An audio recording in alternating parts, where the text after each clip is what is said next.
Alhamdulillah, alhamdulillahilladzi an'ama 'alaina syahra ramadhana bi ni'matis shiyam.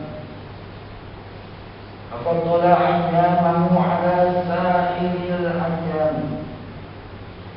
Wa dha'afa fihi al-ujura wal an'am.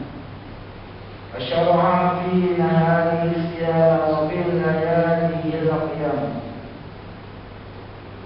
أشهد أن لا إله إلا الله وحده لا شريك له له الملك العلام أشهد أن محمدا عبده ورسوله رسول السلام اللهم صل وسلم على سيدنا محمد وعلى آله وأصحابه والتابعين لهم بإحسان إلى يوم الدين أما بعد فيا عباد الله اتقوا الله أوصيكم وإياي بتقوى الله فقد فاز المتقون. Sidang Jumat yang dirahmati Allah, marilah kita tingkatkan ketakwaan kehadrat Allah Subhanahu wa Ta'ala dengan melaksanakan segala perintah dan meninggalkan semua larangannya, mengikhlaskan setiap amal. Semoga kita sentiasa mendapat taufik dan hidayah serta diberkukuhkan iman, mengartikan diri semata-mata kepada Allah yang Maha Esa. Mimbar pada hari ini akan membicarakan khutbah yang bertajuk puasa, menginsafi kemiskinan, menjauhi pembaziran. Firman Allah Subhanahu wa Ta'ala ayat 8 hingga 9 surah Al-Insan. A'udzu billahi minasyaitonir rajim. Wa yut'imuna at-ta'ama 'ala hubbihi miskinan wa yatiman wa asira.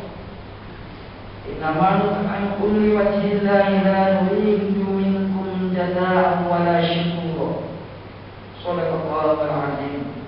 Yang bermaksud, mereka juga memberikan makanan yang disukai mereka kepada orang-orang miskin, anak yatim dan orang tawanan, sambil berkata, sesungguhnya kami memberi makanan kepada kamu hanya kerana mengharapkan keridhaan Allah.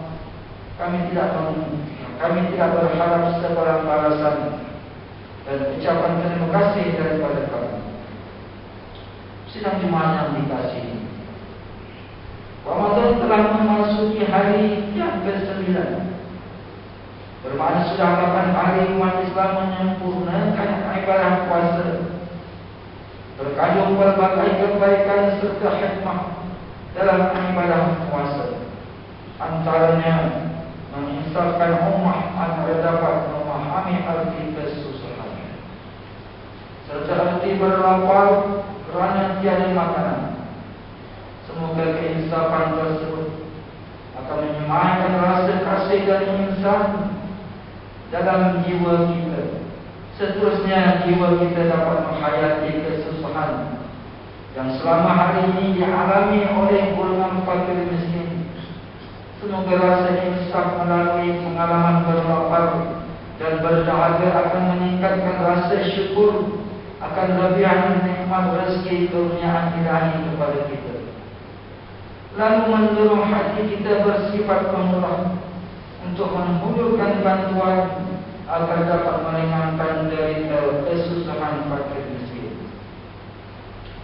Rekod dalam sistem IKASIN Pejabat Pembangunan Negeri Perak bertarikh 15 Mac tahun 2023 menunjukkan 9,175 isi rumah berada dalam golongan fakir negara, manakala 23,545 isi rumah berada dalam golongan miskin, menjadikan 32,720 isi rumah di negeri ini berada di bawah batas pendapatan garis kemiskinan PGK. Daripada jumlah tersebut, 12 17.265 atau 37% isi rumah berada dalam golongan miskin bandar, sementara 20.455 atau 63% isi rumah berada dalam golongan miskin luar bandar. Kerajaan telah dan terus merintis berbagai usaha mau menangani masalah kemiskinan. Namun begitu, ummah juga, terutama mereka yang dilimpahi dengan nikmat rezeki yang berlebihan, turut mempunyai tanggung jawab untuk membantu orang miskin. Ayat 9 hingga ayat 8 hingga 9 surah Al-Insan yang Hafidh bacakan pada awal surah tadi menjelaskan ciri-ciri abrar, yaitu orang yang sentiasa berbuat kebaikan, yaitu mereka yang memberikan makanan atau bantuan kepada golongan fakir miskin semata-mata kerana Allah Subhanahu wa taala. Ramadan memberi ruang yang baik untuk umat mempertingkatkan amal kebaikan, membantu fakir miskin dengan mencontohi sunnah Rasulullah sallallahu alaihi wasallam yang gemar memberi sedekah dalam bulan Ramadan. Diriwayatkan oleh Imam Bukhari dari Sayyidina Ibnu Abbas radhiyallahu anhu dengan mahfuznya, Rasulullah adalah orang yang paling lancar dermawan dalam segala kebaikan, dan baginda lebih dermawan pada bulan Ramadan. Maka baginda adalah orang yang paling lembut dalam segala kebaikan, melebihi bayu angin yang bertiup. Muslimin yang dirahmati Allah, antara perkara yang sangat ditegah dalam Islam ialah pembaziran. Berpandukan kajian tercatat kira-kira 17.000 tan sisa makanan dibazirkan setiap hari di Malaysia. Secara pura-pura, setiap keluarga Malaysia dianggarkan membuang sisa makanan antara 500 hingga 800 gram sehari. Pembaziran ini menyebabkan berlaku kerugian 210 ringgit sebulan, menyamai jumlah kerugian 2.600 ringgit setahun bagi setiap isi rumah. Rekod menunjukkan pada hari ini, bulan dan musim perayaan seperti bulan Ramadan dan bulan Syawal, atau ketika berlangsungnya sesuatu acara sambutan, sisa makanan yang dibuang ke dalam tong sampah meningkat 25% dari hari biasa. Fakta menunjukkan berlaku paling banyak sisa makanan pada bulan Ramadan. Perbadanan Pengurusan Sisa Pembedah dan Pembersihan Awan mendapati dalam bulan Ramadan penyumbang terbesar sisa makanan ialah isi rumah, sebanyak 38% berbanding 25% sisa makanan di pasar-pasar, 23% di restoran, dan 7% di hotel. Jika umat memiliki rasa insaf dan mudah mengamalkan sikap berjimat cermat, dipercayai lebih banyak bahan makanan dapat diselamatkan dari berakhir di dalam tong sampah. Sekaligus lebih ramai yang susah berpeluang mendapat bantuan makanan, dan lebih ramai mereka yang mendapati kelaparan kerana ketandusan bekalan makanan boleh mendapatkannya. Rasulullah SAW sangat menegah perbuatan membazir, seperti sabda baginda yang bermaksud, sesungguhnya Rasulullah SAW melintasi suatu kawasan dan melihat Sa'ad Ibnu Abi Waqqas radhiyallahu anhu sedang berwudu. Lalu baginda bersabda, "Pembaziran apakah ini wahai Sa'ad?" Maka Sa'ad menjawab, Adakah pada wuduk juga terdapat pembaliran? Lalu baginda menjawab, ya, sekalipun kamu berada di sungai yang mengalir. Riwayat Ibnu Majah. Kebelakangan ini terdapat begitu banyak hotel, restoran dan peniaga makanan menyediakan paket hidangan iftar Ramadan dengan menawarkan harga daripada puluhan ringgit hingga ratusan ringgit seorang. Paket yang menyajikan pelbagai dan aneka wadah berbuka puasa.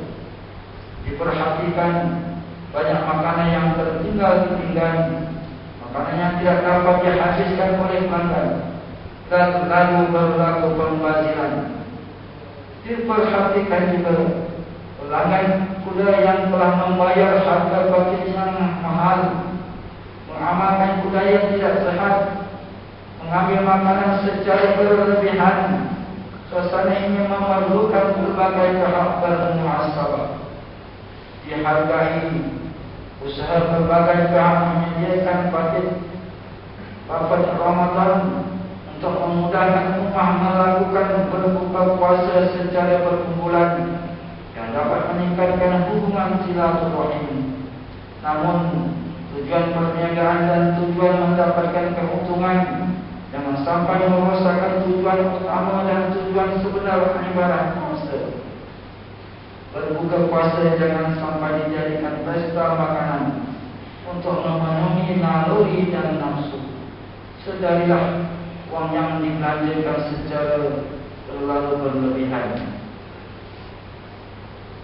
Semasa sesi berbuka puasa, lebih afdal disalurkan untuk membiayai makanan berbuka puasa dan sahur di masjid, surau, asrama, sekolah, rumah anak yatim, rumah orang tua, atau disalurkan untuk membantu fakir miskin, atau membiayai paket makanan berbuka dan bersahur yang dihadiahkan kepada mereka yang perlu menjalankan tugas 24 jam sehari, seperti anggota polis, anggota tentera, kaki tangan hospital, pemandu kenderaan awam, pengendali tol dan jalan raya, dan berbagai perkhidmatan lain. Sidang jemaah yang dimuliakan, Imam menyenaraikan 4 saranan berikut. Yang pertamanya, melipat gandakan amal kebaikan terutama wakaf, infak dan zakat sepanjang Ramadan. Di samping membantu mereka yang memerlukan, umat disarankan menyemaikan budaya berwakaf dengan berwakaf walaupun sedikit sebulan melalui program wakaf 365 di laman sesawang www.wakaf365.com. Yang keduanya, amalkanlah kesederhanaan sepanjang Ramadan dengan menjauhi sebarang bentuk pembaziran, terutamanya semasa menyediakan ibadah berbuka puasa. Dan yang ketiga, Ramadan bukan bulan semata-mata mengkhususkan ibadah fardhi, yaitu ibadah perseorangan, malah untuk menghisapi penderitaan golongan fakir miskin. Dan seterusnya, yang keempat, menyelami dan menghayati kesusahan berbagai pihak, lalu tampil menghulurkan sumbangan kepada anak yatim, ibu tunggal, orang yang dalam keusulan, dan mereka yang terpaksa berhutang, serta senantiasa terputus bekalan makanan. Barakallahu li wa lakum fil Qur'anil 'azim. Al-ma'ni wa iyyakum bima fihi min al-ayati wa dzikril hakim. Taqabbal minni wa minkum tilawatahu innahu huwas sami'ul 'alim. أقول قولي هذا وأستغفر الله العظيم لي ولكم ولسائر المسلمين والمسلمات والمؤمنين والمؤمنات الأحياء منهم والأموات فاستغفروه إنه هو الغفور